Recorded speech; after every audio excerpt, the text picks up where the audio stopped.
Tengku Abdullah was met after visiting and presenting contributions to 233 victims from 91 families at the relief centre in Seri Damai Village Community Hall in Kuantan on Friday.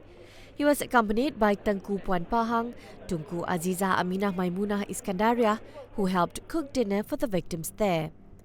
As at 10:30 p.m., some 6,667 people were still placed in evacuation centres involving 1,805 families in 9 districts. Meanwhile, 25 substations have been shut down due to the flood disaster in the state. Tenaga Nasional Berhad's General Manager for Pahang, Datuk Shahrudin Muhammad Simin, said the substations, 8 in Jerantut and 18 in Lipis, were shut down in stages since Wednesday.